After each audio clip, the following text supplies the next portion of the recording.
This video is brought to you by Squarespace. Whether it's your profession or just a lifelong passion, start your journey to website glory with Squarespace. Check out their amazing all-in-one platform through the link in the description below. More on them in a bit.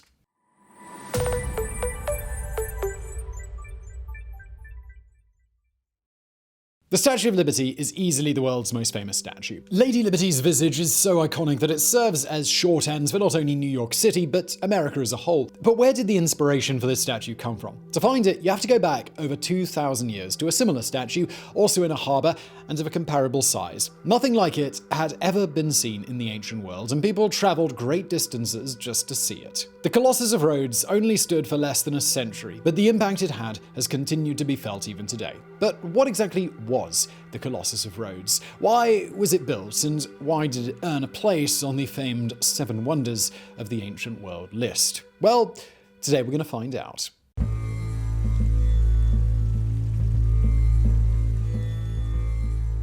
Our story begins in 323 BC, with the death of Alexander the Great in the city of Babylon. The Macedonian king had conquered a massive empire, unlike anything the world had ever seen before, but he died before he could secure the position of his heir. Instead, his generals tore his empire apart. What followed was a long-running series of conflicts known as the Wars of the Successors, as each of Alexander's former lieutenants struggled to carve out a position of power for themselves. Eventually, three major factions emerged: Egypt, controlled by Ptolemy, the Seleucid Empire in Persia, and the Antigonid dynasty, which ruled Asia Minor. Caught in the middle of all this turmoil, quite literally, was the island city-state of Rhodes. In Greek mythology, the island was said to be created by the sun god Helios, so that he had a place to rule since he missed the meeting where the gods drew lots to divide up the places of the earth. It was named after his wife, the nymph Rhodos. The capital city, built in 408 BC, was also named Rhodes. By the end of the 4th century BC, Rhodes was becoming a commercial and maritime power. It was situated at the conflux of the Aegean and Mediterranean seas, 18 kilometers from the southern shore of Asia Minor, an ideal position to control the sea trade. Rhodes was an important waypoint for ships traveling between the cities of Greece and those of Asia, and so Rhodes grew exceptionally wealthy. As the Successor Wars raged around them, Rhodes steadfastly maintained its own independence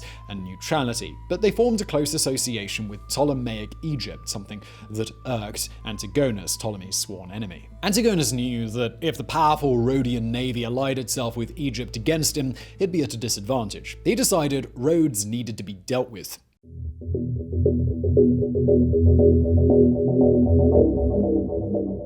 In 305 BC, an army of 40,000 commanded by Antigonus' son Demetrius attacked Rhodes. Attached to the Antigonid force were swarms of pirate vessels who hoped to take advantage of the carnage to take plunder for themselves. Against them, the Rhodians could only muster a force of 7,000, but their city had strong fortifications and a well-defended harbour. Demetrius ravaged the surrounding countryside and put the city of Rhodes under siege. Unable to capture the original harbour, he built one of his own to house his fleet of 200 ships, along with a large encampment that resembled a city itself. Though his troops surrounded the walls, they were unable to prevent supply ships from entering the Rhodian harbour to keep the inhabitants from starving. Demetrius tried to take the city by storm and at one point breached the walls, but the troops that made it into the city were all killed and the attack was rebuffed. The Rhodians then quickly repaired the damage to the city walls. Demetrius now tried engineering his way to victory. He ordered the construction of gargantuan siege weapons, including a battering ram and catapults. The biggest of these was a siege tower known as the Helepolis. This wooden tower was unlike anything the world had ever seen before, standing over 40 meters high and 20 meters wide and weighing 160 tons. The structure was covered in iron plates to make it fireproof and bristled with weaponry, 16 catapults in all. It required a crew of 3,400 men to push it into place. Surely against such a Goliath as the Helepolis, the city of Rhodes didn't stand a chance. Only, it didn't quite work out that way. There are differing accounts about what happened when Demetrius tried to use the siege tower in battle. One story says the defenders damaged enough of the iron plating that the general ordered it removed from the battlefield so that they couldn't set it on fire. Another account says the Rhodians flooded the grounds the Helepolis was to advance upon the night before, and the huge siege engine got stuck in the mud and couldn't be moved. Whatever happens, the city still held out a year after the siege began, when a relief force sent by Ptolemy arrived. Demetrius, outmaneuvered and knowing that the siege was growing ever more unpopular at home, was forced to sue for peace. His army left, and the city of Rhodes was saved.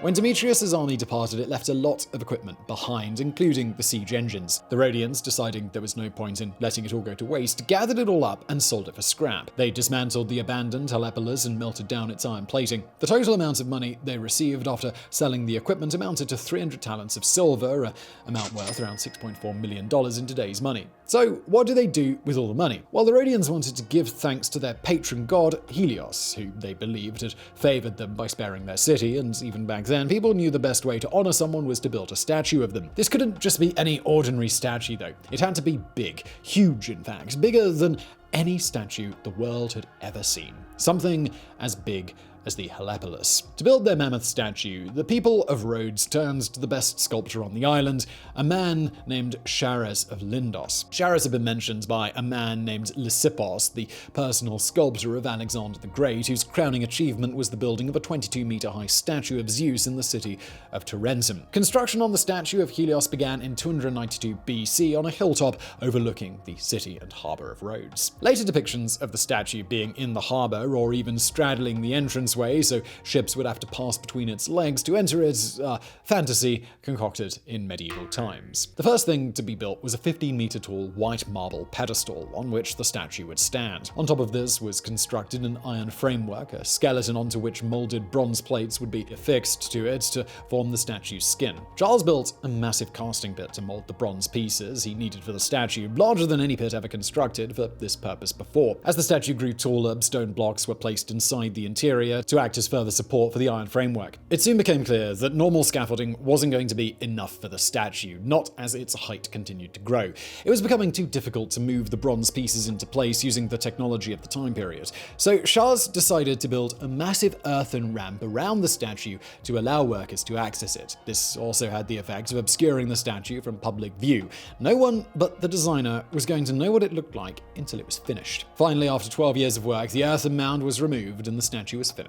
The finished statue stood at 70 cubits high, or 32 meters. Together with the pedestal, it towered over the city and harbor of Rhodes from its hilltop. To describe it, the Greeks had to invent a new word, Colossus, which literally means giant statue. So the finished structure became known as the Colossus of Rhodes. Now, I'll tell you a little bit more about life in the shadow of the Colossus in a moment, but first, a quick word from today's video sponsor, Squarespace. You know what's great about the summer?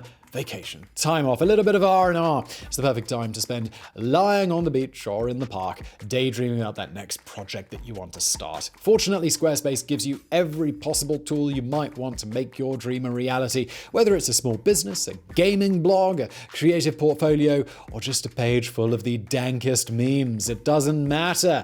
If you can dream it, you can build it with Squarespace. Are you looking to get in and out quick without thinking too much about what your website should look like? Well, use one of their quick and beautiful templates to make a website that's fresh and for you.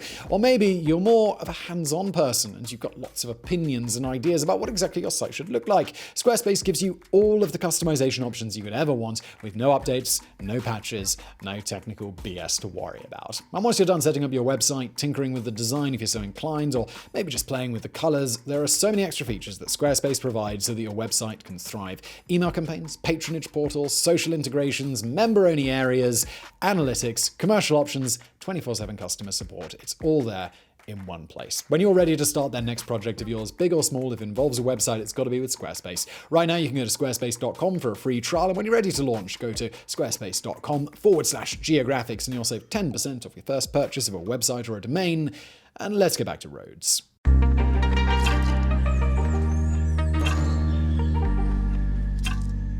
Bizarrely enough, though there are plenty of contemporary accounts of how large the Colossus was, how it was built, and how amazed people were by it, there are no surviving accounts depicting what the statue actually looked like, so historians have no idea. Many later illustrators showed Helios holding a torch aloft like the Statue of Liberty, but there's no evidence that this is the case. A sculpture in a nearby temple has a depiction of Helios shielding his eyes with one hand, like a person would when shielding their eyes from the sun. And it's possible that this is how Colossus looked. What is known is that in the years after it was built, people came from all over the ancient world to view the Colossus. It was an early form of tourism that allowed learned men, or at least men with sufficient means, to travel around viewing the great sights known to them at the time. These sights became became known as wonders, and as early as the 2nd century BC, chroniclers were writing about what wonders they had seen and were encouraging other people to see. You might call the creation of the concept of the 7 wonders of the world as an early attempt at a tourist guidebook. The Colossus, built to celebrate the city of Rhodes, soon came to define the place's existence. People from Rhodes became known as Colosseans, and tourist revenue from people coming to view it only propelled the city's growth further. Rhodes became known as a cultural as well as a commercial center, becoming home to famous centers of learning and the arts. But unfortunately for Rhodes, Mother Nature ensured that the good times wouldn't last forever.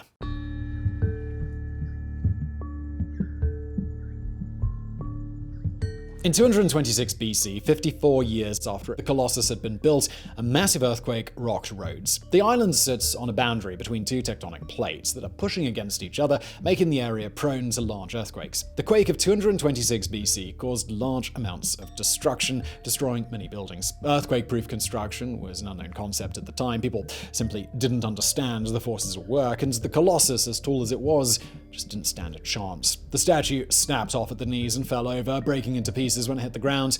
Contemporary accounts give no figure for the number of people killed, but we can infer that they were high. Offers of aid came in from all over the Mediterranean to help the Rhodians rebuild their city. This included their famed Colossus. Pharaoh Ptolemy III of Egypt offered to help finance its reconstruction. At the time, however, natural disasters were viewed as a sign of God's disfavor, and the people of Rhodes worried that they had displeased Helios in some way, and he had sent the earthquake to smite them. They constructed the oracle at Delphi, who cautioned them against rebuilding the statue. The Rhodians, with a heavy heart, agreed, and no attempt was made to rebuild the Colossus. Neither were the remains of the statue removed from where they fell. They were just left there, still so large and imposing that people continued to visit them for another 800 years. One writer described how visitors would struggle to wrap their arms around the thumb of the fallen statue, and remarking on how the fingers were longer than most statues were tall. In 653 AD, the island of Rhodes was conquered by the forces of the Umayyad Caliphate, and the statue was melted down and sold as part of the spoils of war. The bronze was supposedly hauled away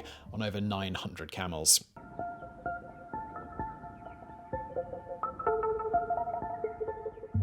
No trace of the Colossus remains today outside of records and contemporary accounts, leaving experts to struggle with the question of where the statue was located and what it looked like. A lot of artistic liberty was taken in the following centuries. As stated before, a common misconception was that the Colossus straddled the entrance of Rhodes' harbour and held a torch aloft. In some accounts, the torch is even lit, meaning the Colossus also acted as a lighthouse. These depictions are almost certainly fictional, as historians have concluded that there was no way a statue could have been built like that using the techniques of the time period without collapsing under its own weight. Further proof that the statue wasn't located in or near the harbour is the fact that the remains of the statue were visible for hundreds of years after it fell over, which would have been impossible had the statue fallen into the water, from which it would have been impossible for the Rhodians to retrieve. Regardless, the fictional positioning of the Colossus became so influential that it is the basis upon which the Statue of Liberty was built, on a stone pedestal in the harbour of a major maritime city, holding a torch aloft. Emma Lazarus' famous poem about the Statue of Liberty describes it as the new Colossus. Rhodes wasn't able to maintain its independence forever any more than they could keep their Colossus afloat. The city fell to the Romans, along with all of the successor kingdoms and much of the known world. After the Roman Empire split in two, Rhodes was ruled by the Eastern Empire, renamed the Byzantine Empire, for 1,000 years, except for brief periods when the island was occupied by invading forces. In 1306, the Knights Hospitaller captured Rhodes and ruled it for over 200 years until they were forced out by the Ottoman Empire in 1522, eventually moving their base of operations to the island of Malta. Italy seized control of the island during the Italo-Turkish War of 1912, and the Germans occupied the island during World War II, capturing it from the Italian garrison, who wanted to surrender it to the British. After the war, the island was given to Greece, who have governed it ever since. Today, about 100,000 people live on Rhodes, not counting the tourists, since the island is one of Europe's most popular vacation spots. They come to see the beaches and the medieval and ancient architecture, as well as to partake in the many mineral springs on the islands that have purported healing properties. To boost tourism, many investors have proposed building a new Colossus of Rhodes on the site of the original, or even in its fictional location within the harbour, but none of these plans has ever gotten off the ground, meaning that the Colossus still exists only within our imaginations. But the very fact that the Colossus of Rhodes existed at all continues to fascinate us. It was a remarkable feat of engineering, a statue as large as the Statue of Liberty being built entirely by hand without the aid of any of the powered tools and devices so essential in construction work today. It was so big for its time period that language itself needed to be changed to accommodate it, something that still impacts us today. After all, from the word Colossus came the word colossal, which can be used to describe anything extremely large. It's also a term in sculpture referring to a statue that is at least twice life size, which definitely applied to the Colossus. Its design inspired countless other statues and monuments over the following centuries, the most famous of which sits in New York Harbor. And though there was always some debate among contemporary Greek writers about what exactly constituted the seven wonders of the world, the present list wasn't established until the Renaissance, the Colossus of Rhodes was included from the very beginning when these lists were first being created. And what more could be said about it than that, being considered a wonder of the world. Truly, a colossal compliment. So I really hope you enjoyed this video. Thanks again to Squarespace who sponsored it, link to them below, and thank you for watching.